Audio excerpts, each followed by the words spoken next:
Masechet Baba Kama Daf Mem Aleph, la Mishnah qui est en haut de la page. Shor Shenagah et Adam Umet Moad Meshalem Kofer Vetam Patur Mina Kofer Veze Vaze Hayavin Mita. La Torah nous enseigne que si un bœuf, plutôt un taureau, a encorné un homme et il a tué, dans ce cas-là, le taureau est condamné à mort. C'est-à-dire, il faut le lapider. Le taureau lui-même, qui a encorné et qui a tué l'être humain. Mais si il était récidiviste, il a tué 3 hommes, un après l'autre, alors non seulement que le taureau doit être lapidé, mais en plus, son propriétaire est condamné à payer une rançon, une indemnité aux héritiers. Il doit payer le kofer. Et on avait déjà vu qu'il y a une mahloket, un débat à savoir, est-ce que le kofer, c'est le prix du mort? Il faut évaluer, estimer combien cet homme qui a été encorné, combien il valait quand il était vivant dans le marché des esclaves, et c'est ce prix-là qu'il va falloir reverser aux héritiers, ou bien est-ce que ce kofer-là, étant donné que c'est une kapara pour la personne qui n'a pas surveillé son taureau et qui l'a laissé en liberté et qui a été à l'origine de ce meurtre, de cette mort, de cet individu qui a été encorné, alors il faut qu'il paye une indemnité en tant que kapara. Et comment il va être mechaper?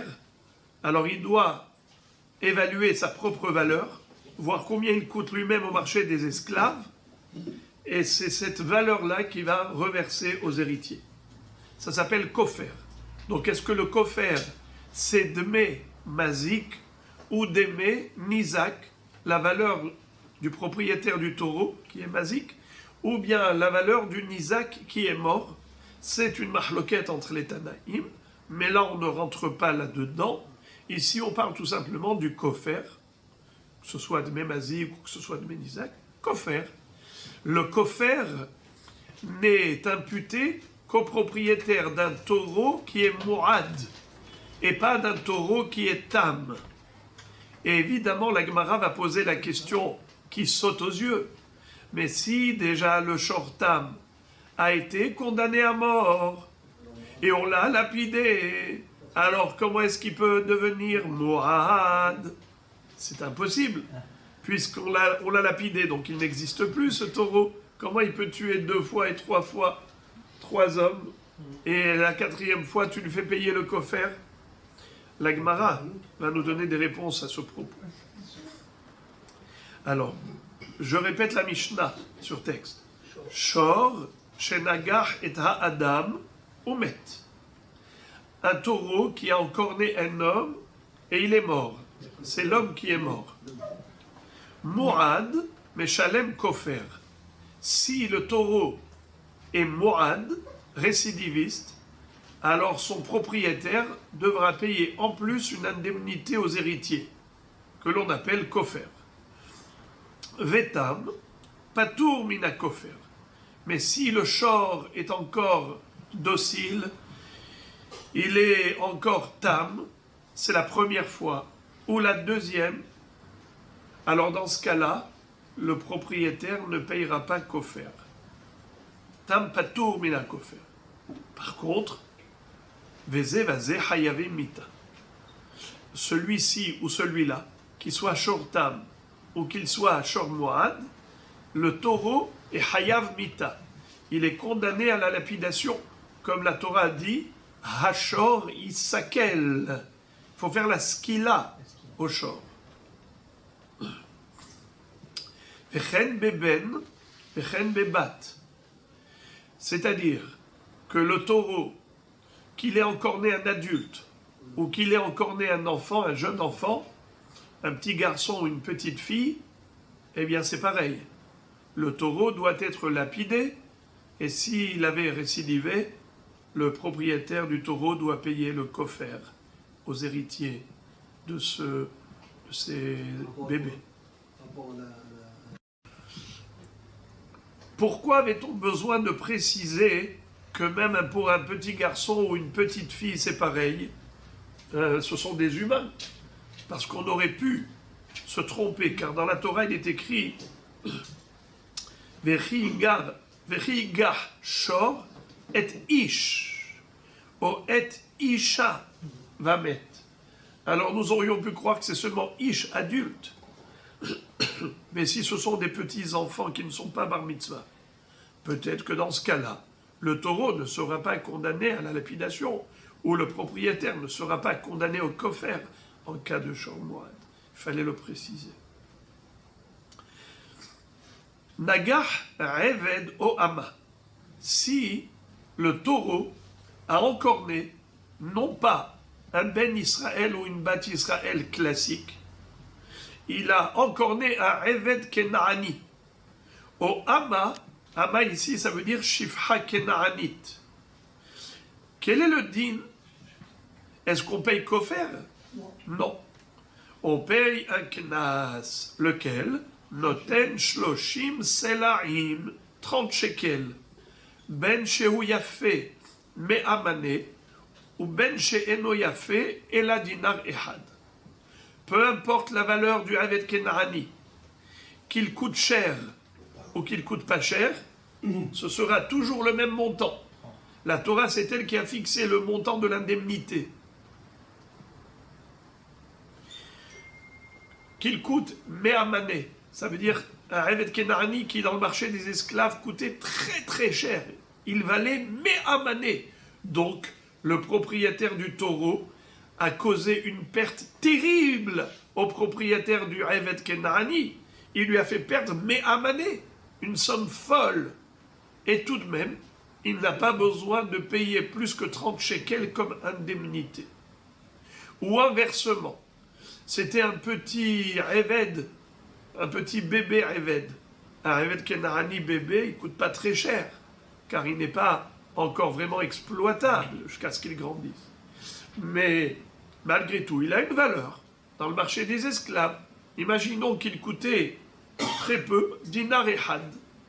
Malgré tout, la Torah va dire que le propriétaire du taureau doit reverser une pénalité de 30 shekels. Ben shehu yafe me'amane, ben she'eno yafe ela dinar ehad, c'est le même prix. Gemara. La Gemara pose la question qu'on a évoquée tout à l'heure. Vechi me'ahar, demitam katlinan le, mu'adechi mishkahatla. La question est d'une logique absolue. La Mishnah nous dit quelque chose qui paraît totalement impossible.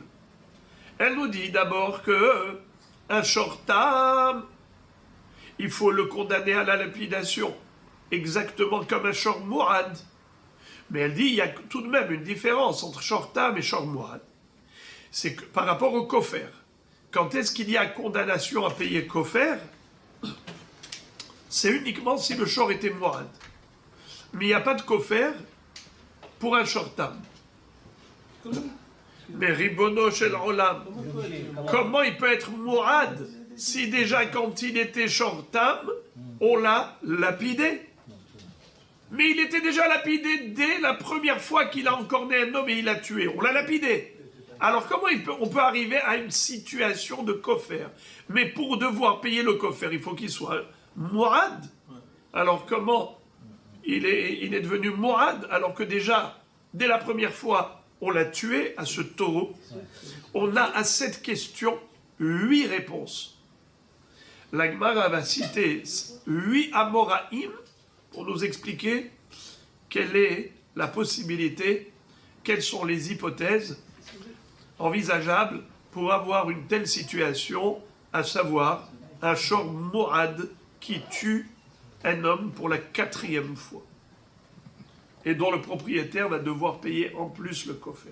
Ah, vous voulez dire, vous entendez ce que Rabbi Moshe propose, c'est de dire que par exemple, il a d'abord encorné, il a juste blessé. Il a encorné une deuxième fois, il a juste blessé. Et encore, et là, cette fois-ci, il a tué. Troisième ou quatrième fois. Alors, il s'appelle Mourad. Réponse, non. Quand il est Mourad que pour les Nézikines, il n'est pas considéré Mourad pour la Mita. C'est-à-dire, il ne payera pas Kofer. Le propriétaire ne payera pas Kofer. Pourquoi? Car il n'a pas un statut de Shor Mourad par rapport à la tuerie. Il n'a fait que blesser. Il n'a jamais tué. C'est la raison pour laquelle on ne peut pas donner cette réponse. Elle ne fait pas partie des 8. Vous allez voir les 8 réponses. Première réponse, Amar Rabba. Alors c'est Rabba. Acha b'may askinan kegon she'amadou les shlosha bene Adam. Qu'est-ce que ça veut dire? En fait, il s'agit d'un shor qui a couru après 3 hommes. Un premier, il a couru, et il a donné un coup de corne, mais la chance qu'a eu ce monsieur, c'est qu'il était tellement rapide, c'est qu'il a réussi à esquiver la corne du bœuf. Et le taureau, il a donné un coup sur la colonne là-bas ou sur le tronc d'arbre, il a fait un trou. Vous voyez que s'il était là-bas, à coup sûr, il aurait transpercé. C'est sûr que cet homme aurait été tué.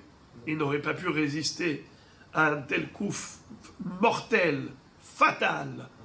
Eh bien, puisque à 3 reprises, ce taureau a essayé, il a tenté d'encorner des personnes, 1, 2, 3, et les experts Amdou Lemita et ceux qui étaient là, spectateurs, ont estimé que un coup pareil aurait été mortel s'il n'avait pas eu la chance de l'esquiver à la dernière seconde. Eh bien, en effet, on peut le considérer Mourad dès la 3e fois. Il ne sera pas lapidé ni la première fois, ni la 2e, ni la 3e. Pourquoi? Parce que il n'a pas tué. Puisqu'il n'a pas tué. Il a essayé de tuer, mais il n'a pas tué. Alors on ne peut pas lapider le taureau. Mais maintenant qu'il a, cette fois-ci, tenté pour la 4e fois, il a réussi à atteindre son objectif. Cette fois-ci, quand il a tué le premier homme, mais c'était déjà après 3 tentatives, alors il est considéré tout de même Shor Mourad. Et donc le propriétaire devra payer un kofer aux héritiers, à part la lapidation que subira ce taureau. C'est la réponse de qui? Rabba avec Ehe. Rav Ashi n'est pas d'accord. Rav Ashi Amar, Umdana lav klumhu. Une évaluation des experts qui disent que si il avait réussi à les atteindre, il les aurait tués. Ça, c'est juste une estimation, mais ce n'est pas une réalité. C'est une umdana. C'est une supposition. Mais on ne peut pas, sur la base d'une présomption, considérer que le shor est mourad. Il reste shor tam. Et donc il n'est pas question de parler de kofer. Il ne payera rien du tout. Il sera lapidé. La 4e fois, il sera lapidé. Mais le propriétaire ne payera pas le kofer. Donc Rav Ashi n'est pas d'accord avec Rabba. Et il dit, il n'y a pas de kofer dans ce cas-là. Et là, kegon siken les shlosha bene Adam. Alors Rav Ashi donne une autre explication à la Mishnah.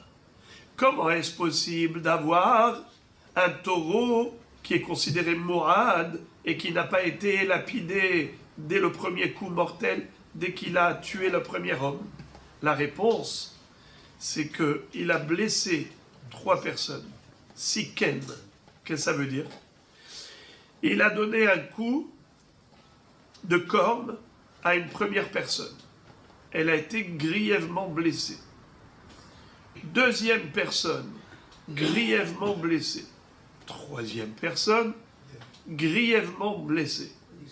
Et maintenant, quand il a encorné pour la quatrième fois, les trois premiers sont morts. Ils ont succombé à leurs blessures. Alors maintenant, nous avons 4 morts. Les 3 premiers qui n'étaient que blessés, maintenant, les pauvres, ils sont morts. Alors, comment il s'appelle pour la le quatrième encornement? Mourad. Car il a déjà tué 3 fois. Mais comment il a échappé à la lapidation les 3 premières fois? Car il n'était pas encore mort. Comme il n'était pas encore mort, on ne va pas lapider le taureau encorneur qui n'a pas tué. Troisième réponse, Rav Zevid Amar, Kegon Sheharag, Shelosha Behemot, ou Mourad la Behema, pardon, Kegon Sheharag, Shelosha Behemot. C'est-à-dire, il s'agit du cas où ce taureau encorneur est devenu Mourad. Comment? Il a tué, par exemple, 3 bêtes. Il a tué, par exemple, 3 chevaux. Il a encorné, par exemple, 3 bœufs. Et donc, il a tué une première fois, une deuxième fois, une troisième fois. Est-ce qu'il fallait le lapider? Non, il ne fallait pas le lapider. Pourquoi? Car il n'a pas tué un homme. Il n'avait tué que des bêtes. Donc, il ne mérite pas la lapidation. Il faut juste que son propriétaire paye un dédommagement au propriétaire des chevaux. Mais il a quand même obtenu un statut de taureau encorneur, Shor Mourad. Et par conséquent, maintenant qu'il va tuer un homme pour la première fois, d'emblée, il a un statut de Shor Mourad qui tue un homme. Et par conséquent, non seulement qu'on va le lapider, mais son propriétaire doit payer le coffre aux héritiers. La Gemara s'étonne et elle dit quoi? Ou Mourad la Behema avait Mourad la Adam? Quoi? Tu peux octroyer le statut de Shor Mourad à un taureau qui a encorné des bêtes et tu le considères Mourad la Adam comme s'il avait tué des hommes? Mais non. Certes, il est Mourad pour des animaux. À chaque fois qu'il voit des bêtes, il peut les encorner, donc il payera plein tarif, le propriétaire. Car il s'appelle Shor Mourad par rapport à des animaux, mais pas par rapport à un être humain. On ne peut pas lui donner et lui conférer le statut de Shor Mourad parce que Mourad la Adam, parce qu'il a été Mourad la Behema, ma piton. Behemet, c'est une mahloket dans Daf Kaf Dalet, entre Rav Papa et Rav Zevid à ce propos. Mais la chita de Rav Zevid, c'est que Mourad la Adam, elle est que avait Mourad la Behema. Pardon, Mourad la Behema avait Mourad la Adam. C'est pour ça qu'il donne cette réponse. Mais Rav Papa n'est pas d'accord. Alors, la Gemara dit Mourad la Behema avait Mourad la Adam. Et là, Amar Rav Shimi. Rav Shimi va donner une autre explication à notre Mishnah. Comment est-ce possible qu'il soit considéré Shor Mourad alors qu'il a déjà été lapidé dès le premier coup? Et là, Rav Shimi, Kegon sheharag shelosha ovdei kochavim. Rav Shimi va dire qu'il s'agit dans la Mishnah du cas suivant. Ce taureau a encorné d'abord 3 idolâtres, 3 ovdei kochavim, 3 goïms. Et maintenant, pour la première fois, il encorne un Ben Israël. Donc, il s'appelle Shor Mourad par rapport aux êtres humains. Du fait qu'il ait tué 3 hommes au début, c'est vrai qu'il n'avait pas été lapidé, mais tout de même, il a obtenu le statut de Mourad la Adam. Il est capable de tuer des hommes, et c'est un récidiviste. Il a tué 3 hommes. Alors, il n'avait pas été lapidé, mais il a obtenu le statut de Shor Mourad. La 4e fois, quand il a encore né, un homme, c'était un juif. Cette fois-ci, bien que ce soit le premier juif qu'il tue, il doit payer Kofer. Non seulement que le taureau sera lapidé, mais le propriétaire devra payer aux héritiers le Kofer. La Gemara réfute cette réponse en disant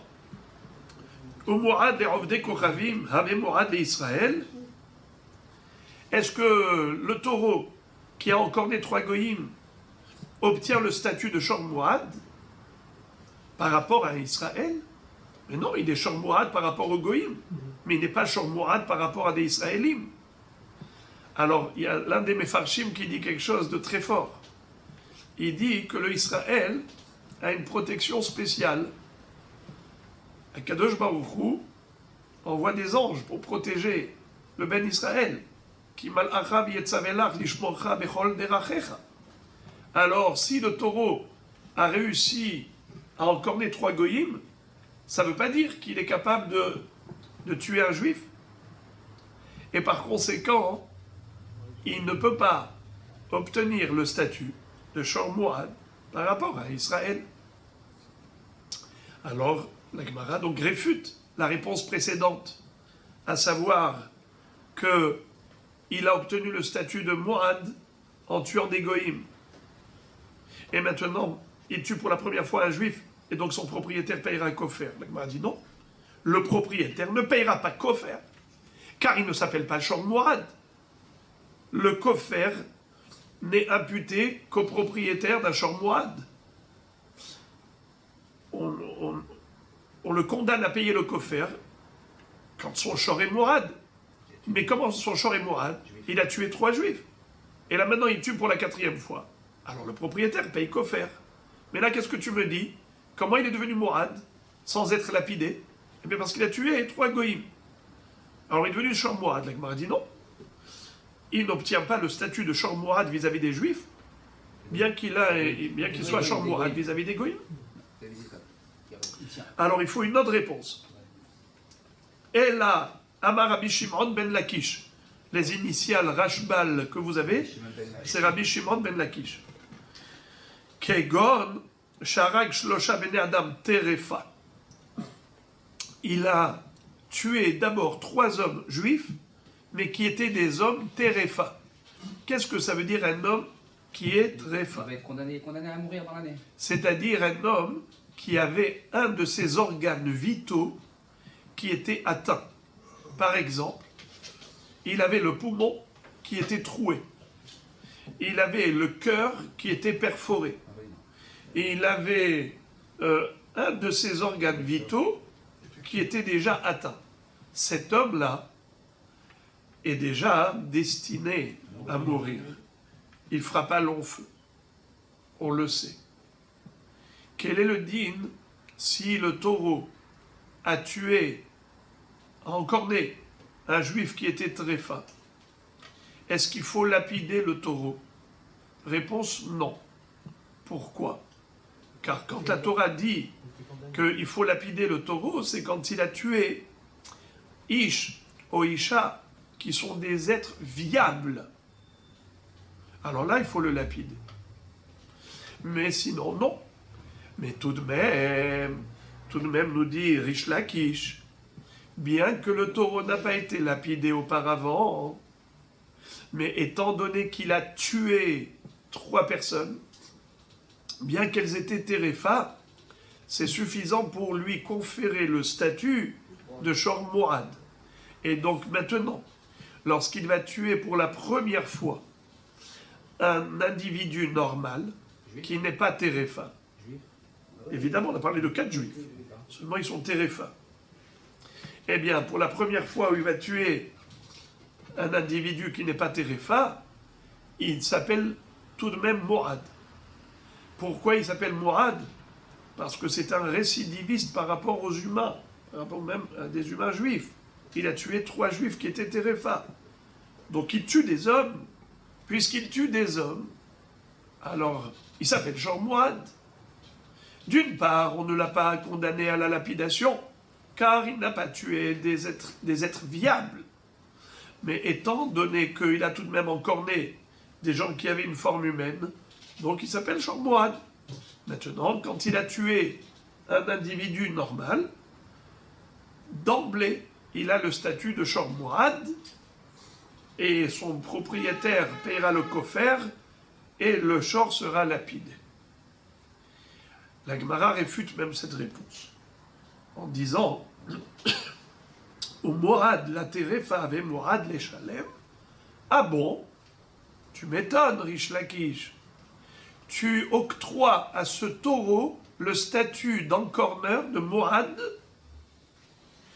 parce qu'il a tué 3 individus. Mais ces individus, ils étaient terefa. Tu vois qu'à chaque fois, il a sélectionné sa clientèle. Il ne tue que des terefa, il ne tue pas des gens normaux. Alors ne dis pas qu'il est Mourad pour des gens normaux. Il est Mourad que pour des gens anormaux. Donc il faut le cataloguer. Il est Mourad la terefa. Il n'est pas Mourad les Shalem. Pour quelqu'un qui est Shalem, qui n'est pas terefa, il n'est pas Mourad. Alors, ce n'est pas une réponse satisfaisante pour le kofer. La Gemara n'est pas d'accord avec Rish Lakish. Et elle dit, on ne peut pas expliquer la Mishnah ainsi. Un Shor Mourad qui paye kofer, comment? C'est qu'il a échappé à la lapidation les 3 premières fois. Comment? Eh bien, parce qu'il n'était pas condamnable. Il n'avait tué que des tréfas. Alors, on ne le lapide pas. Mais tout de même, c'est suffisant de tuer 3 fois une tréfa pour obtenir le statut de Shor Mourad. Et c'est la raison pour laquelle, dès qu'il va tuer quelqu'un de normal, mais c'est à la 4e reprise, 4e encornement, paiera kofer de la première fois. Quand il a tué les 3 esclaves, Comment? on ne le lapide pas. Il est important de préciser que le taureau qui a encorné une terefa, un homme qui était tréfa, pourquoi est-ce qu'il n'est pas lapidé? Parce que la Gemara emploie le terme suivant. Gavra ketila katal. Il a tué un homme mort. C'est-à-dire qu'une personne qui est déjà atteinte dans l'un de ses organes vitaux, et donc c'est un mort vivant. Il marche, mais on sait qu'il est déjà détaché de la vie. C'est un mort vivant. Gavra ketila katal. Ça vous rappelle un petit peu la Bat-Kol, la voix céleste, qui avait dit à Titus, Titos, Baït haruv haravta, kemah tahun tahanta. Quand il a détruit le Beth Amikdash, la voix céleste a dit, tu as détruit une maison déjà détruite, tu as moulu de la farine déjà moulue. C'est-à-dire, quand Am Israël a fauté, le Beth Amikdash était condamné à la destruction. Et de cette manière, quand il a détruit que des pierres. Mais l'âme du Beth Amikdash n'était plus là, la Shekhinah. C'est comme ça que la tréfa ne rend pas le taureau condamnable. Pourquoi? Parce qu'il n'a pas tué un homme ou une femme normale. Il a tué un être déjà mort-vivant. Il n'y a aucune indemnité. Nous sommes tous des morts vivants. Aucune. Hein? Nous sommes tous des morts vivants. La Non. destinée finale, Non. Quelqu'un qui va mourir un jour, il va mourir un jour. Mais actuellement, il est vivant. Certes, pour une durée de vie éphémère provisoire. Mais à l'heure qu'il est, la vie est une vie. Mais quelqu'un qui a déjà été atteint mortellement, là, par exemple, il a déjà un trou dans le poumon, la mort est déjà là. Il est déjà détaché de la vie. Simplement, je ne veux pas donner un tel exemple. C'est pas joli l'exemple, mais je vais le donner quand même pour illustration. La queue du lézard. Est-ce que vous avez déjà vu la queue du lézard? Le lézard, on lui arrache la queue, eh bien la queue, elle bouge. Est-ce que la queue est vivante? Non. c'est un réflexe nerveux qu'il y a dans la queue de lézard, ça bouge. Ou bien par exemple, prenez un coq La poule, hein. et une poule, vous lui coupez la tête, elle va courir, mais elle n'a pas de tête, elle n'a pas de vie, elle est morte vivante. Tof. Encore une réponse donc. Et là, ma Rav Papa, puisque Rav Papa n'est pas d'accord avec Rish Lakish, il va donner une explication nouvelle à la Mishnah. Des katal, ve'arak, les agma. Des katal, ve'arak, les agma. C'est-à-dire, ce taureau-là était très malin. Il tuait, on l'amenait, on tenait le taureau par les cornes, on a pris le taureau par les cornes, on l'amène au Beddin, et on juge le propriétaire et on le condamne à la lapidation. On dit au propriétaire, maintenant on va lapider ton taureau, et il a réussi à s'enfuir. Et il est parti au Agam. Agam, généralement Agam Maïm, c'est un lac, sinon ça veut dire à la prairie. Il est parti et on l'a perdu de vue. Aouda, le même taureau, il a encore né à nouveau. Et on a tenu le taureau par les cornes et on l'a reconnu. C'est le même. Et on l'a, cette fois-ci, à nouveau jugé, condamné à la lapidation. Et il s'est enfui. Encore une fois. Alors voilà comment est-ce possible d'avoir un shor mourad qui n'a pas été lapidé. C'était quoi la question? Mais déjà, quand il était shor tam, on l'a lapidé. Comment il peut être récidiviste? Il ne peut pas y avoir de récidiviste. Dès la première fois, on le tue, on le lapide à ce bœuf. Comment est-ce qu'il a pu être récidiviste? Comment son propriétaire peut payer Kofer? Mais Kofer, faut la 4e fois. Réponse, 3 fois. Il tue, il est jugé et il se sauve. 2e fois, il s'enfuit. 3e fois, il s'enfuit. Là, maintenant, la 4e fois, on a réussi à l'emprisonner pour le lapider et le propriétaire paiera Kofer aux héritiers. Ça se fait déjà combien? 6. 7e explication. Pour la 7e explication, les amis, vous allez respirer un coup, attacher la ceinture. Rav Aha Berede Rav Ika Amar. Kegon, Shehuzmu, Zomeme, Zomemin. Répétons. Kegon, Shehuzmu, Zomeme, Zomemin.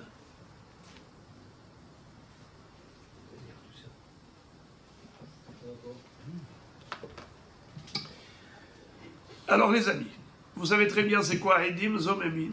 Ce sont des témoins qui se sont avérés être des menteurs. Comment est-ce qu'on a la preuve que ces témoins sont des menteurs? Eh bien, il y a une hazama. D'abord, il y a eu 2 témoins qui ont raconté tatati tatata. Par exemple, ils racontent qu'ils ont vu le taureau de Réhouven encorner Shimon. Et il a tué Shimon. Quel jour et où? C'était à Natania, le 25 qui se lève. 2 autres témoins arrivent et ils disent menteur. Le 25 qui se lève, c'était Hanouka, premier jour. Vous étiez avec nous à Eilat. Comment vous pouvez dire qu'à Natania, vous avez vu ce qu'il a fait? Mais vous n'étiez pas à Natania, vous étiez avec nous à Eilat. Menteur. Ah, vous aviez voulu qu'on tue le taureau, qu'on le lapide, pour faire perdre de l'argent à Réhouven.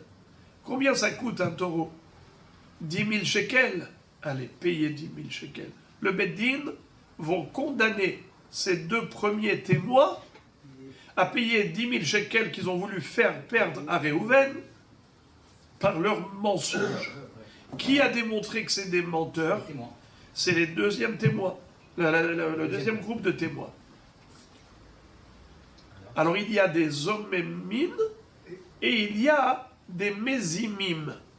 Les Edim Zomemim, ce sont les témoins menteurs qui ont été inculpés. Et les Edim qui sont mésimim, c'est le deuxième groupe de témoins qui a réussi à démontrer que les premiers sont des menteurs. Ils ont déclaré que ce sont des menteurs. La Torah dit, il faut croire le deuxième groupe et inculper le premier groupe. Écoutez maintenant ce qui s'est passé. Le lendemain, alors ça c'était dimanche 25 qui se lève. Maintenant, deux autres témoins arrivent et ils racontent qu'ils ont vu le 26 qui se lève, le taureau, le même taureau de Réhouven, encorner Lévi. Le premier jour, deux témoins avaient dit que le taureau de Réhouven encornait qui? Shimon. Ils ont été Zomemim.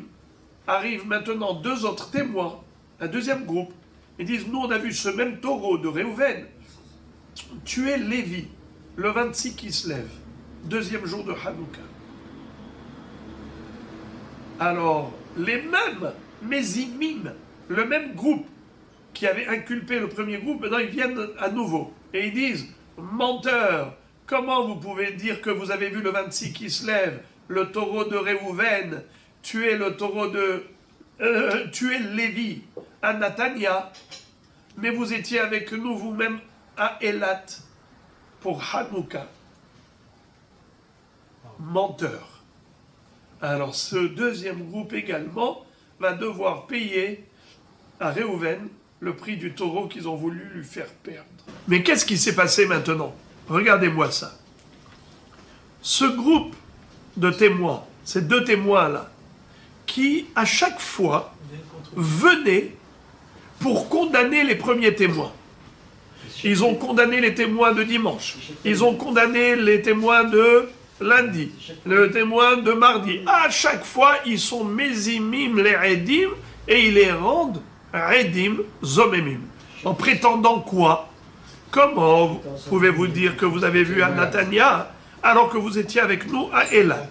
Alors écoutez maintenant, qu'est-ce qui s'est passé? C'est spectaculaire. Arrive maintenant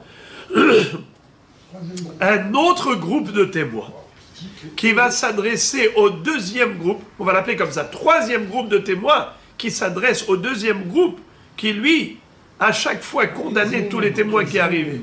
Ils leur disent, qu'est-ce que vous dites qu'ils étaient avec vous à Élat? Pourquoi vous avez passé Hanouka à Élat? Le 25 qui se lève, le 26, le 27, vous étiez Hanouka à Élat? Menteur! Vous-même, vous étiez avec nous à New York. On a passé Hanouka là-bas ensemble. Qu'est-ce que vous racontez, ces bêtises? Et vous dites que eux, ils étaient avec vous à Élat. Mais vous-même, vous n'étiez pas à Élat, vous étiez avec nous à New York. Qu'est-ce qu'ils ont fait donc, ce troisième groupe? Ils ont rendu ces Edim-là Zomemim. Et en les rendant Edim Zomemim, ça veut dire en prouvant que ce sont des menteurs. Si eux sont menteurs, donc les premiers n'étaient pas des menteurs. Les trois premiers groupes de dimanche, lundi et mardi, c'était des vrais Edim, des témoins valables et valides. Alors comment ça s'appelle? Regardez comment ça s'appelle. Huzmu Zomeme Zomemin. Huzmu Zomeme Zomemin. Ils se sont avérés être des menteurs, ceux qui étaient Zomeme Zomemin, qui avaient à chaque fois inculpé les premiers Edim en disant que ce sont des Zomemim. Alors, maintenant, on a compris qu'est-ce qui s'est passé. Lorsque arrivent deux témoins et qui vont dire le quatrième jour, alors on a dit dimanche, lundi, mardi, maintenant mercredi, arrivent deux témoins et ils disent, ce taureau-là, il a encore né une quatrième fois, le quatrième jour de Hanouka, à Natania, boum. Et là, cette fois-ci, quand ces Edim sont arrivés et ils ont dit, celui-là, ceux-là, ce sont des menteurs. Le deuxième groupe-là qui, à chaque fois, systématiquement, est en train de démentir tout ce que les premiers disent, eh bien, ce sont eux les menteurs. Alors, du coup, il s'avère que tous les témoignages qui avaient été invalidés, désormais sont validés. Alors, on a combien de témoignages qui sont validés? 4. Les 3 premiers, maintenant le 4e. 1, 2, 3, 4. Alors, au moment où les 3 premiers avaient été disqualifiés, on n'avait pas lapidé le taureau, car on croyait que c'était du mensonge. On disait, tiens, Edim Zomemim dimanche, Edim Zomemim lundi, Edim Zomemim mardi. Tu ne peux pas lapider le taureau, c'est des faux témoins. Mais maintenant qu'il s'avère que ce sont des vrais témoins, donc maintenant, le shor, désormais, il s'appelle Mourad. Donc lorsqu'on a un témoignage pour le 4e encornement, ça s'appelle un shor Mourad qui a encorné. Et donc non seulement qu'on va le lapider, mais son propriétaire payera le coffre. Voilà comment on peut trouver un cas de figure de shor Mourad. Alors à Botaï, ça fait combien? 7 réponses. 8e et dernière réponse. Excusez-moi. D'abord, la Gemara ouvre une parenthèse. Elle dit, excuse me, tu me dis qu'il s'appelle shor Mourad, mais on a un grand débat à propos de shor Mourad. Le débat est le suivant. Est-ce que shor Mourad, c'est les Yahoudé Torah ou les Yahoudé Gavra? C'est-à-dire, quand la Torah dit que en 3 fois, le shor Tam devient shor Mourad, est-ce que c'est pour le propriétaire? C'est par rapport au propriétaire?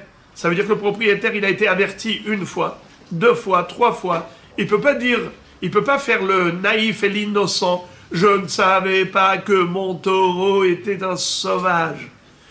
Tu ne savais pas peut-être la première fois quand il était shor Tam. La deuxième fois, tu t'y attendais pas qu'il récidive. 3e fois, mais après, ne fais plus le naïf. Tu sais très bien que tu es un homme averti. Et un homme averti en vaut 2. Alors, shor Mourad, c'est-à-dire les Yahoudé Gavra, c'est l'homme qui est averti. Le Mourad, c'est Edout. Vehuad bib'alav. D'ailleurs, le mot Mourad, ça vient du mot Edout. Vehuad bib'alav. On a amené le propriétaire au Beddin et 2 témoins ont témoigné devant lui ce qu'a fait son taureau comme malheur. Un taureau qui change de propriétaire alors? Il serait Mourad pour l'un et pas Mourad pour l'autre? Oui, Nahon. Oui, parce qu'il arrive avec un casier judiciaire.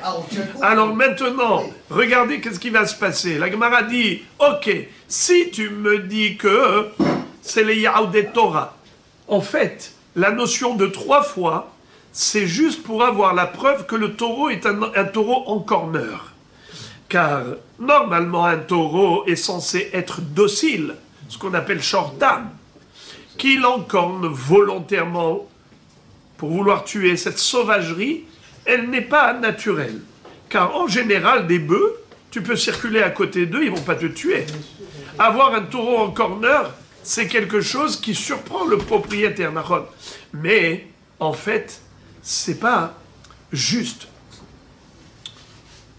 pour le propriétaire, pour l'avertir. C'est pour prouver que le taureau est un sauvage. C'est par rapport au bœuf. C'est par rapport à l'animal. Est-ce que l'animal s'avère être un sauvage? Eh bien ça c'est possible même si le propriétaire n'était pas averti à 3 reprises. Je m'explique. Quel est le din si je viens voir le propriétaire et je lui dis, tu sais, ton taureau il a encorné 3 fois. 1, 2, 3. Alors ça y est, il est déjà considéré comme averti. Ou bien non. Il faut que le propriétaire, lui, soit averti à 3 reprises différentes. On vient l'avertir 1 fois, on vient l'avertir 2 fois, on vient l'avertir 3 fois. Ça s'appelle les Yahoudé Gavra. Est-ce que c'est par rapport à l'homme ou bien est-ce que c'est par rapport au bœuf? Alors maintenant, lorsqu'il s'avère que les Omémines, les Edim n'étaient pas Omémines, c'était des vrais témoins. On a requalifier et valider les 3 groupes de témoins. Le groupe de témoins de dimanche, celui de lundi, celui de mardi. Et ces 3 groupes ont été En une fois. validés en une fois. Une fois. Alors qu'est-ce que tu dis? Il s'appelle Shor Mourad pour la 4e fois. Mais ça dépend.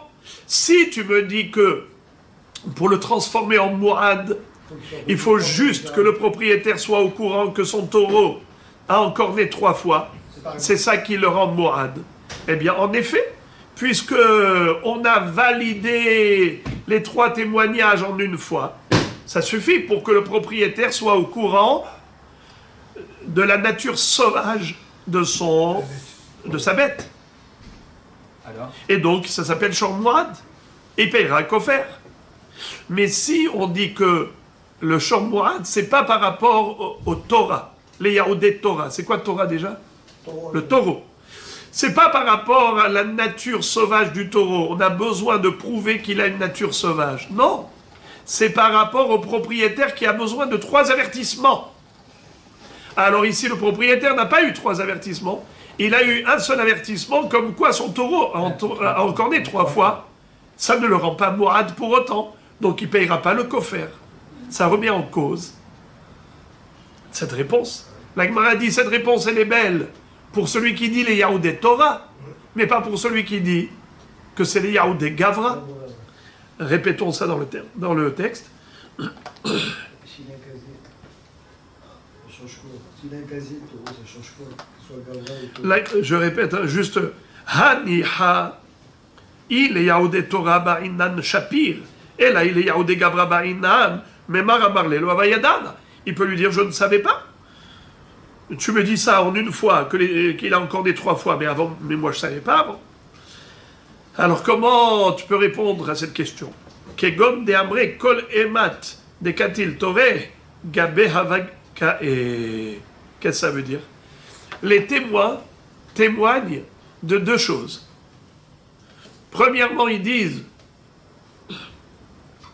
quand ils viennent témoigner que son taureau a encore né, les 2 premiers témoins de dimanche, ainsi les 2 témoins de lundi, ainsi les 2 témoins de mardi, ils témoignent de 2 choses. Premièrement, ils disent le taureau a encore né et a tué. Donc le dimanche, il a tué Shimon. Lundi, il a tué Lévi. Mardi, il a tué Yehuda. Mais qu'est-ce qu'ils disent en plus? C'est que Réhouven, le propriétaire du taureau, il était présent à chaque tuerie. À chaque meurtre, à chaque encornement mortel, il était là, il a vu ce que son taureau a fait. Donc il était averti.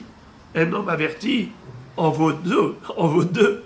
C'est-à-dire qu'il n'y a pas que le Shor qui est Mourad, mais même le Adon est Mourad. Lui aussi, il est averti puisqu'il était là. Les témoins témoignent de sa présence. Donc, il a vu les 3 encornements. Ne me dis pas au 4e encornement, où à peine je viens d'apprendre, je n'étais pas au courant. Ne fais pas l'innocent, tu étais là. Donc tu as eu 3 avertissements d'emblée, par ta présence. De visu, tu étais témoin. Il témoigne de sa présence. Vous entendez? Ça répond à la question.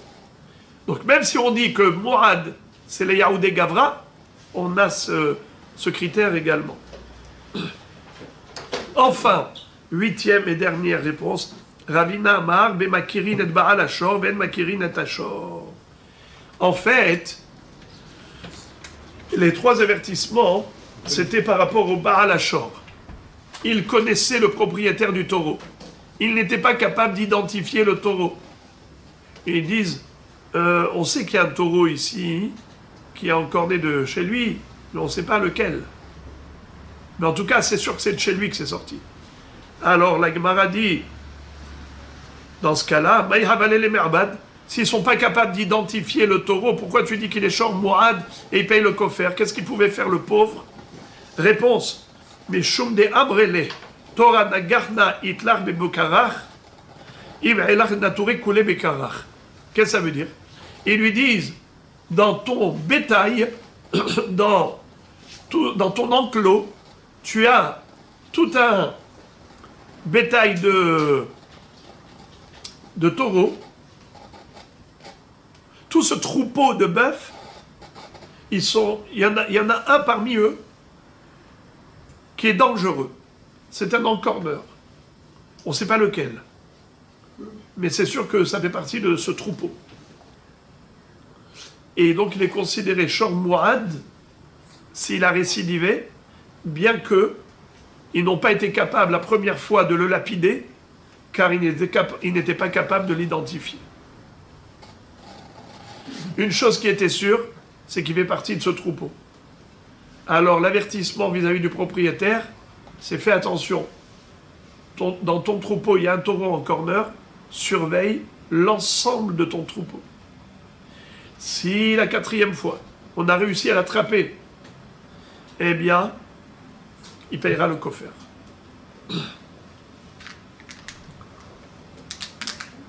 Voilà comment on peut avoir un cas de figure où le shor shortab n'a pas été lapidé et il est devenu mourad et d'emblée kofer. Voilà Rabotai, on a terminé un sujet. On avance pour terminer le Hamoud. Veze vazeh hayavin mita. La Mishnah nous a dit que ce soit shortab ou que ce soit shor mourad, les deux sont condamnés à la lapidation. La Gemara dit Tashma, Tanura Banan, Braïta, Mimashmar, Shenemar, Sakol, Isakel, Ashor, Eni Yoder, Shenevela, Yunvila, Asura, Ba'achila, Matalmud Lomar, Lo Yachel et Bessaro. Le Passouk précise que non seulement qu'il faut le lapider, mais c'est assourd de le manger. La Gemara dit, mais c'est évident, si on l'a lapidé, donc automatiquement, il n'y a pas eu d'abattage rituel, donc c'est une bête qui est nevela, automatiquement, elle est interdite à la consommation. Pourquoi la Torah a besoin de préciser Veloye achel et bessaro, sa chair ne sera pas consommée? C'est évident. Je répète le passou que vous avez à droite. Vechi garchor et ishu et isha vamet, sakol isakel ashor, veloye achel et bessaro, ou baal ashor naki. Si un taureau a encorné un homme ou une femme et il a tué, le taureau sera lapidé et on ne mangera pas sa chair et le propriétaire du taureau sera naki. Qu'est-ce que ça veut dire Baal Hachor naki? On verra après qu'il est naki. Naki, on peut traduire par naki, ça veut dire quitte, ou bien naki par propre. Et on verra de quoi il s'agit. En tout cas, ce qui est sûr, c'est que la Torah interdit de manger la chair de ce taureau lapidé. Mais c'est évident, s'il est lapidé, il n'a pas eu de shrita, alors la bête, elle est nevela. C'est la question d'Abraïta. Mimashma, shenemar, sakol, isakal, ashor, eni, yodea, shenevelahi, unvila, asura, ba'achila, ma talmud lomar, lo yachel et bessaro, magid, lera, katuv, sheim, shehato, lehar, shenigmar, dino, asur, ba'achila. Quand on dit velo yachel et bessaro, on te dit ne mange pas la chair. Oui, Cette chair, Bessaro, cette chair. Répétons. La Torah dit il faut le lapider et on n'a pas le droit de manger sa chair. La question d'Abraïta, elle est frappante, éclatante. Mais si il a été lapidé, c'est évident qu'on n'a pas le droit de manger. Car nous, juifs, on ne peut manger qu'une bête qui a subi la shrita. Or ici, il a subi une lapidation. Donc tu ne peux pas manger. Réponse, c'est qu'on vient te dire. Imaginons que ce taureau-là, qui a été condamné à la lapidation, son propriétaire, ou n'importe qui, a réussi à le prendre avant que le Beddin ne le lapide. Et il lui fait la shrita, abattage rituel, avec un couteau kasher, la méadrine. Ce taureau n'a pas été lapidé. Est-ce qu'on peut manger cette viande? Eh bien non. C'est ce que la Torah vient nous dire. Non seulement que ça colle isakel ashor, mais même dans l'hypothèse où il n'y a pas eu de skila, et il y a eu une shrita, velo yeachel et bessaro, on ne consommera pas sa chair. Voilà. Maintenant, la Gemara dit, en liela ba'achila, bahana minayin.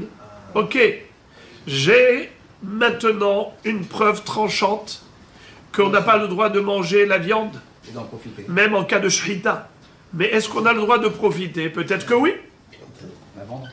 Est-ce que j'aurai le droit, par exemple, de vendre cette bête à quelqu'un qui voudrait par exemple, soit vendre à un goy, soit donner à mon chien. Mon chien, j'ai envie de le gâter, de lui donner des croquettes de bœuf. D'accord? La viande de bœuf. Permis ou interdit?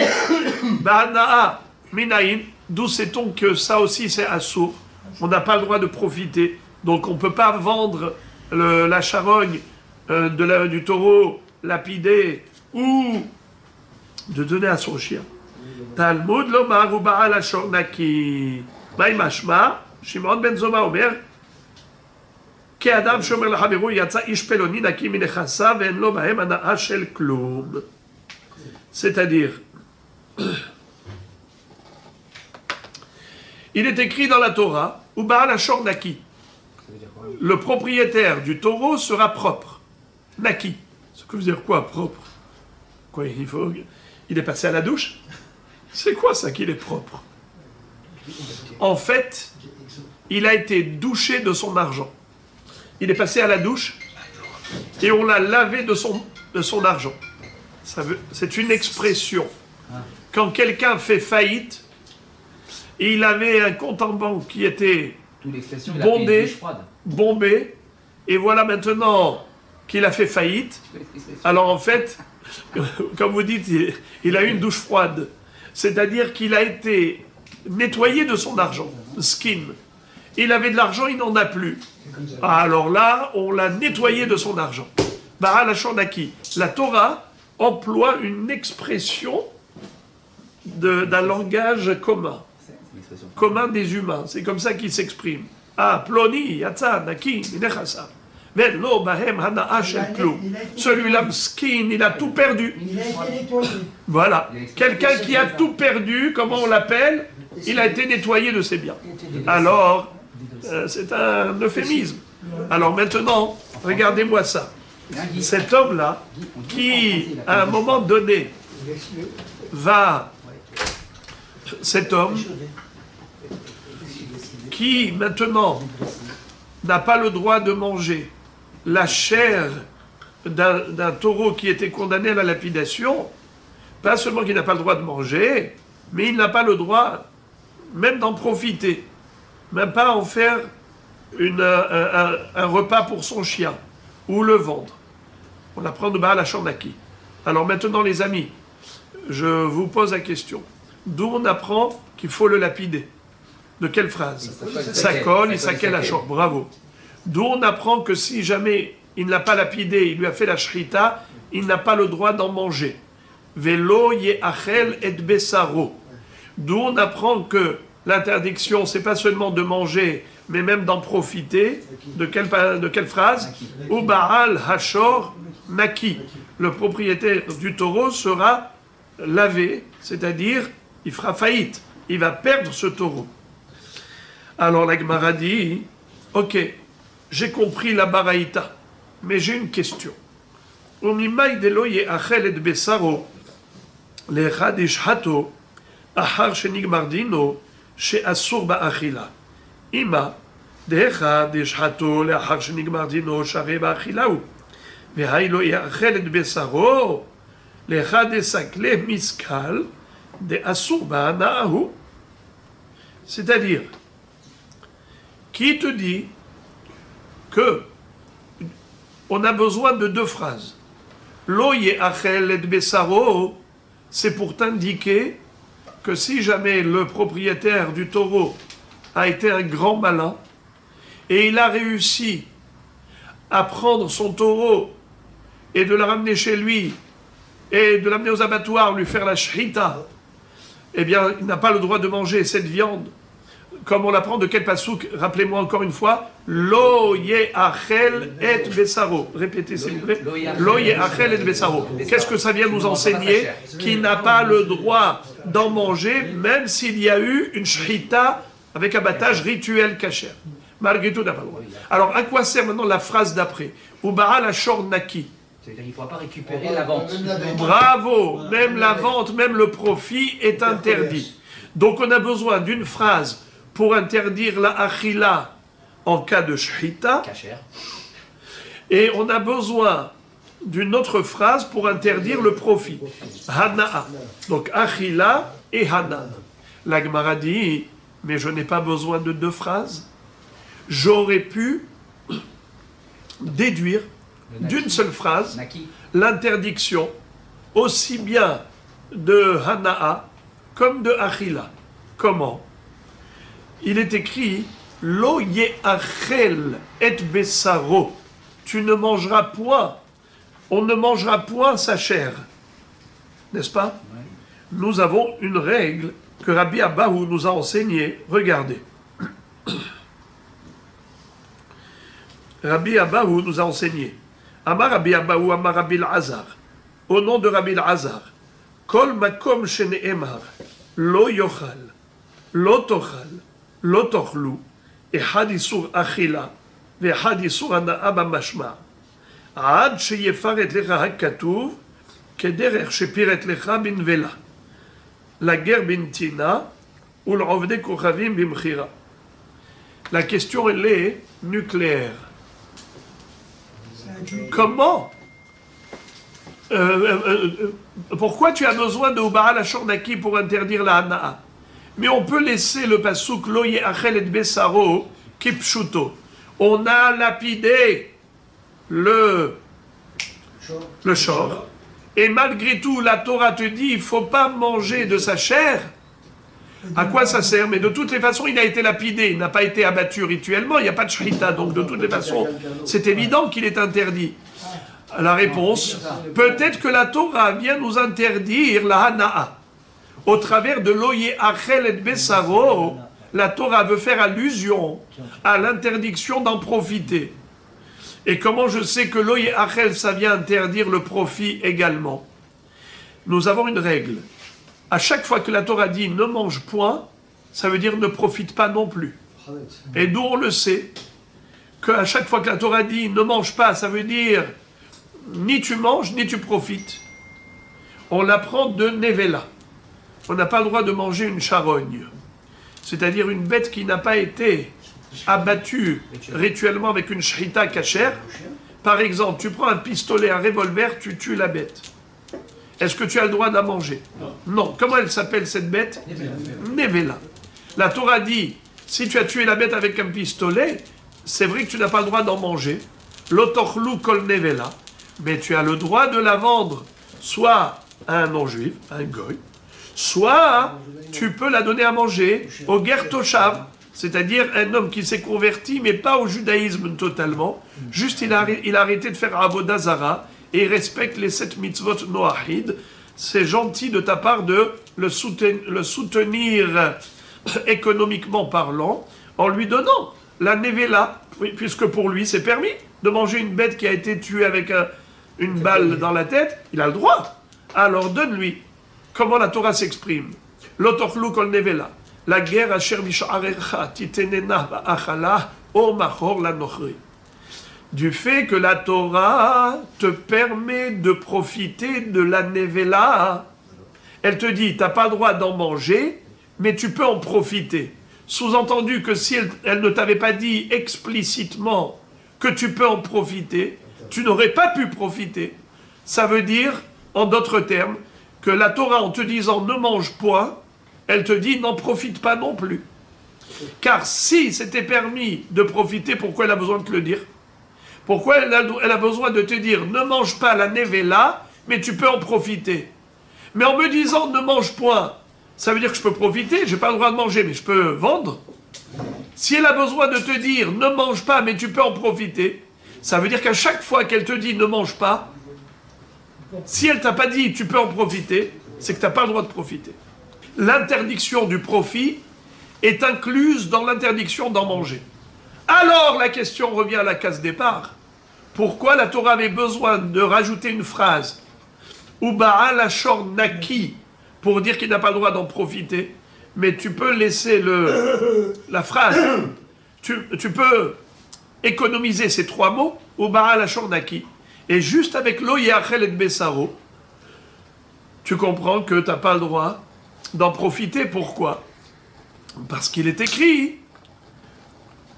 Lo Ye'achel et Bessaro, ne mange point sa chair. Et quand on dit ne mange pas, ça veut dire ne profite pas. Mais on parle toujours d'un taureau qui a été lapidé. Réponse. Il y a deux réponses. Amré. Hanemile chadena fikle surachila misurana mikra milo yochal. Avala chade surachila misakol isakel nafka. Isal kadatar haylo yachel el besaro isurana ahu. Nichtov rahamana lo yehene. Inami lo yachel et besaro lamali. De afrad gav de av de kain basar de shahte asur. Qu'est-ce que ça veut dire?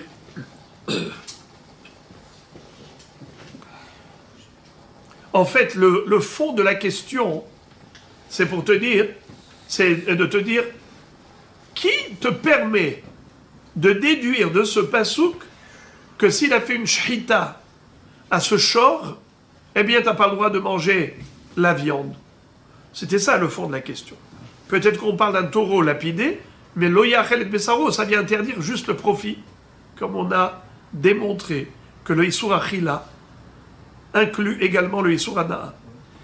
La réponse d'Agmara, elle est sublime. L'Agmara dit, tu veux savoir quand est-ce que la Torah fait allusion au Issour Hana'a, même quand elle emploie le verbe Achila, c'est quand elle veut interdire les deux profits. Elle veut interdire la consommation et le profit général. Alors là, elle emploie le verbe achila. L'otochal, qu'est-ce qu'elle veut te dire? Ne mange point et n'en profite point. Mais si elle t'a déjà interdit la achila, par exemple, sakol isakel achor, lapide le taureau en corner.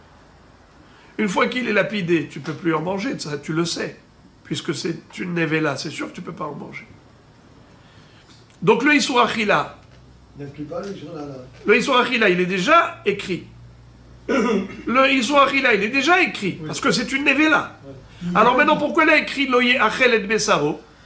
Qu'est-ce que tu proposes? De dire que Loye Achel, c'est pour faire allusion au Issour Hana'a. Eh bien non. Là, elle aurait écrit clairement Loye Hene. Là, la Torah n'aurait pas écrit Loye Achel. Elle aurait écrit Loye Hene. Car elle aurait dit les choses explicitement. Quand est-ce que la Torah emploie le Issour Achila pour le Issour Hana'a, c'est-à-dire Issour Achila explicite pour un Issour Hana'a implicite? C'est lorsque le Issour Achila est nécessaire. On a besoin de t'interdire la consommation. Alors, au passage, on t'interdit également le profit. Mais là, on n'avait pas besoin de t'interdire la consommation, car on t'a dit de le lapider. Donc, s'il est lapidé, c'est sûr que tu ne peux pas en manger. Alors, pourquoi tu as besoin de dire « n'en mange point » Quoi, pour faire allusion à la Hana'a seulement? Alors, dis-le clairement. Dis le Yehene. Où est ton oreille?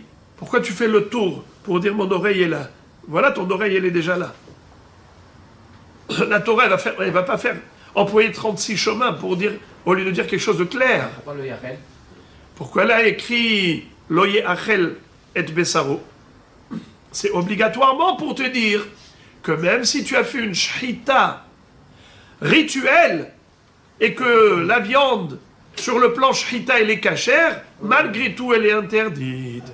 Voilà pourquoi on avait besoin de Loye Achel et Besaro. C'est pour te dire que même si tu ne l'as pas lapidé, tu n'as pas le droit d'en manger. Même si tu as fait la shhita, tu n'as pas le droit d'en manger. Et à quoi il sert le Ubara Ashor Naki? Pour interdire la Hana'a. Donc, il faut d'abord lapider. Et même si tu n'as pas lapidé, tu as fait la shhita, tu n'as pas le droit d'en manger. Et dans tous les cas de figure, tu n'as pas le droit d'en profiter. Ubara Ashor Naki. Tu comprends maintenant? Première réponse. Inami. Comment c'est écrit? Inami lo yachel et besaro lamali. Pardon. Inami lo yachel et besaro lamali. De afalgav de avde kain basar de charte asso.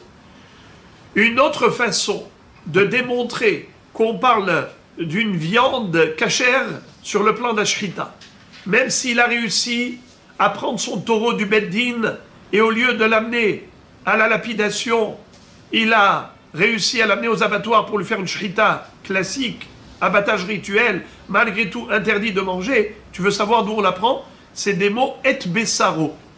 Là, on aurait pu écrire loye achel. Pourquoi il est écrit loye achel et bessaro? Ne mange pas sa chair. Mais écrit, n'en mange point, mais c'est où? Il ne sera pas mangé, point à la ligne. Pourquoi on a rajouté les deux mots et bessaro? C'est pour dire que même s'il lui a fait la shrita, et maintenant tu as du bassar. C'est quoi bassar? La viande cachère, qui est normalement consommable. La viande classique, malgré tout interdit, car ce taureau, c'est un taureau en corner qui a tué un être humain. Il doit être interdit au profit. La Gemara pose la question d'Ibat Kifla Marzoutra. Hanemile, Echa debadak tsur, Beshahadbo, de Abdekaen skila, Avalecha de Shahte Besakin lo. Question, vraiment, question surprenante. La Gemara dit, qui te dit que la Torah interdit de manger cette viande, même si on lui a fait la shrita, même si on lui a fait la shrita avec un sakin, avec un couteau en métal? Peut-être qu'il s'agit de quelqu'un qui a utilisé un couteau en pierre, en marbre. Tu prends du marbre, tu l'aiguises et tu fais avec ça un couteau qui est had halak, c'est-à-dire qui est tranchant. Alors dans ce cas-là, la bête, elle est... tu peux faire une shrita, par exemple. Tu prends n'importe quelle bête, tu lui fais la shrita avec ça, c'est cachère. Si, ça marche, n'est-ce pas? Oui, là. Tu fais l'abdika, tu vois que c'est halak. Mais, il y a peut-être une différence entre faire shrita avec du marbre ou faire shrita avec un métal. Pourquoi? Le marbre, c'est de la pierre. Et la lapidation, ça se fait avec des pierres. Alors peut-être que pourquoi tu n'as pas le droit de manger cette viande, l'oyachel et bessaro, c'est parce que tu lui as fait une shrita qui ressemble à une lapidation. Badak tsour, c'est quoi tsour? Tsour, c'est un rocher. C'est une pierre de marbre. Alors peut-être qu'on peut comparer cette shrita à une lapidation. Car tu as utilisé l'objet de la lapidation. Ils ont été loin. Alors peut-être que dans ce cas-là, la Torah te dit lo ye'achel et bessaro, même si c'est shrita, tu n'as pas le droit de manger cette viande. Trop cherché là. Avalecha de shahte besakin, lo. Mais s'il avait fait la shrita avec un couteau, peut-être que dans ce cas-là, alors cette viande elle serait cachère, même si c'était un taureau qui était condamné à la lapidation. La Gemara dit quoi? Tu as été chercher loin, là. Mais qui te permet d'établir un distinguo entre un couteau en métal ou en pierre? Abré, atu sakin ktiva beoraita? Pourquoi dans la Torah, on a parlé d'un couteau? La Torah, elle dit, vezavarta kasher tziviticha. Tu dois égorger la bête pour l'abattage rituel. Elle n'a pas dit avec quel couteau. Un couteau en métal ou un couteau en pierre. Donc, il n'y a pas de différence entre cette shrita et cette shrita. D'ailleurs, Ve'atnan, il est écrit dans ma Seret Hulim, Hashohet b'magaliad, betzor ou bekane, shrita tokshera.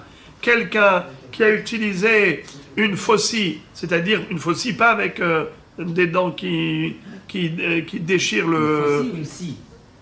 Hein? Une scie. Une faucille, magaliad. Magal, c'est circulaire. Une scie, c'est droit. Une faucille, c'est une forme circulaire. Quelqu'un qui utilise magaliad, une faucille, mais qui évidemment n'a pas de dents qui déchirent la trachée et l'œsophage, c'est comme un couteau, une lame tranchante. Même si c'est de forme circulaire, c'est cachère.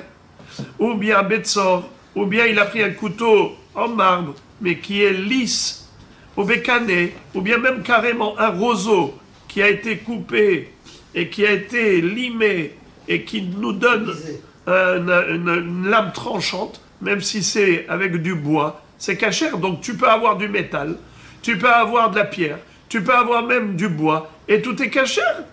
Alors qu'est-ce que tu es en train maintenant d'établir un distinguo entre ceci et cela? Voilà pourquoi on ne permet pas de distinguer entre ce cas et ce cas.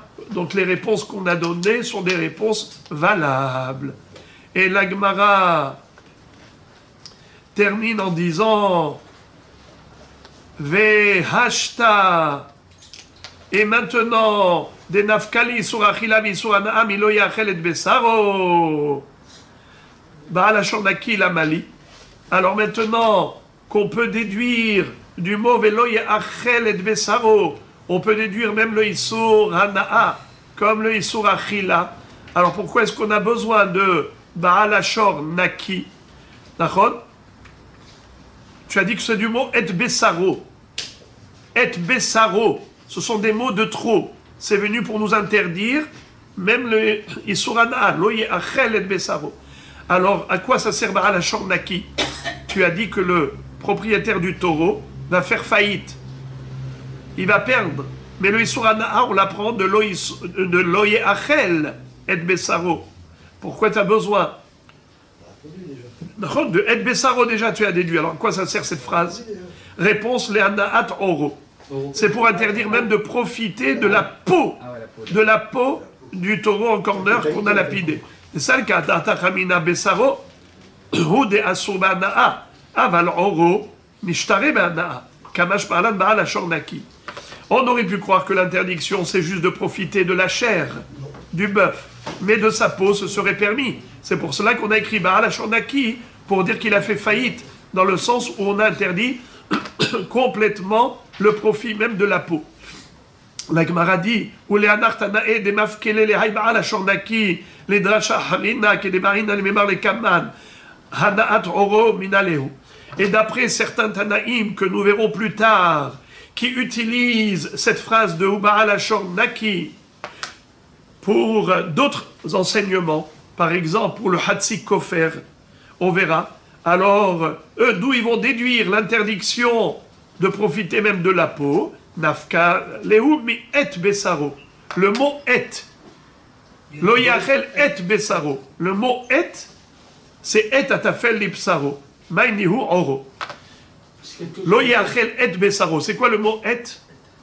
C'est la conjonction. D'accord? Alors, pourquoi est-ce qu'on a besoin du mot et? Tu aurais pu écrire lo yachel besaro. Le mot et, ça veut dire ito. Tout ce qui est annexé à la bête, c'est-à-dire sa peau, même sa peau est interdite au profit. Donc du mot et. La Gemara dit Vehaïtana et l'odarish. Par contre, l'autre Tana, qui a déduit de Baal hashornaki l'interdiction de profiter du or, parce qu'il ne veut pas déduire du mot et. Comme qui? Kedetania Shimon Amsoni. Il y avait un grand hacham qui s'appelait Shimon Amsoni ou Nehemia Amsoni. Il a dit à chaque fois que je trouve le mot et dans la Torah, j'en déduis un enseignement. N'est-ce pas? Par exemple, Kabed et avicha ve et imecha.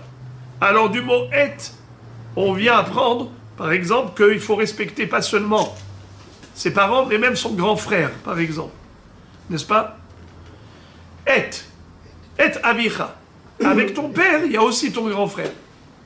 Alors, là aussi, veloye achel, et besaro. Et, c'est pour ajouter même la peau, pas seulement la chair. Avec le bassar, il y a le or, qui est afel les besaro. Alors il dit, mais l'autre qui a déduit de Baal hashornaki, qu'est-ce qu'il fait avec le mot et? Il dit le et, il ne l'utilise pas. Pourquoi? Alors la Gemara raconte une histoire. Je vais le dire oralement et après on va le relire. Il était une fois un hacham qui avait dit, à chaque fois que je vois le mot et dans la Torah, j'en déduis un enseignement.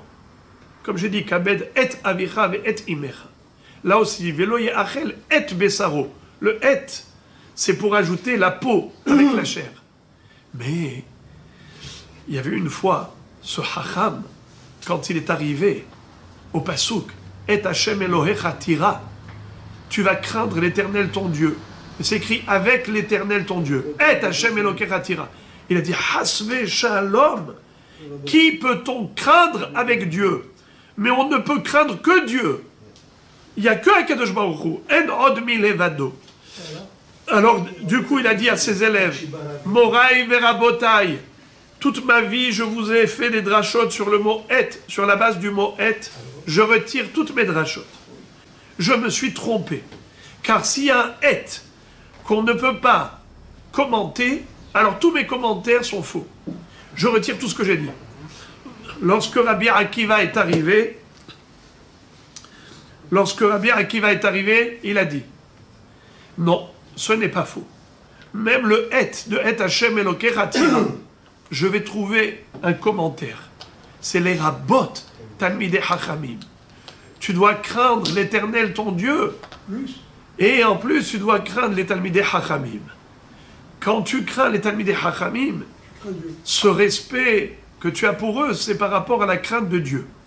Car ce sont les serviteurs de Dieu. Alors, c'est par la crainte d'Akadosh Baruch Hu, par respect pour lui, que tu as du respect pour les Talmidei Chachamim. C'est ce qu'a dit Rabbi Akiva. Alors, nous voyons qu'il y a ceux qui ont retiré leur dracha du mot « et », comme Shimon Hamsoni. Et il y a ceux qui commentent le mot « et », comme Rabbi Akiva. C'est la mahloket ici. Celui qui déduit l'interdiction de profiter de la peau du mot « et », c'est comme Rabbi Akiva. Celui qui déduit du mot « Baal HaShornaki », c'est comme Shimon Hamsoni, qui ne veut rien déduire du mot « et ». Alors on va juste le lire rapidement. ואמרי לה נחמיה המסוני היה דורש כל עתין שבתורה, כיוון שהגיע לעת השם אלוהיך תירא פירש. אמרו לו תלמידיו, רבי, כל עתין שדרשת מטה עליהן, אמר להם כשם שקיבלתי שכר על הדרישה, כך קיבלתי שכר על הפרישה. Ils lui ont dit, mais quoi, toute la vie, tu t'es investi pour rien, à nous faire des drachotes sur le mot et. Il leur a dit, sachez que moi, quand j'ai fait les drachotes, j'aurai une récompense pour cela. Et quand j'ai dit que je me retire, j'aurai une récompense même pour cela. C'est-à-dire qu'un homme qui étudie la Torah, et après il dit, je me suis trompé, alors c'est pas qu'il n'aura pas de récompense pour toute son étude précédente, comme s'il a perdu son temps. Il aura la récompense pour la dracha et pour la prisha. À la drisha vers la prisha. Mais Rabbi Akiva, עד שבא רבי עקיבא ולימד את השם אלוהיך תירא לרבות תלמידי חכמים. Mais quand Rabbi Akiva est arrivé, il a dit, il n'y a pas de problème. Tous les et qui sont écrits dans la Torah, c'est pas pour rien. Ils véhiculent tous un commentaire et il faut le trouver à chaque fois. Et même le et Hashem Eloker Hatira, c'est les rabot talmidei chachamim.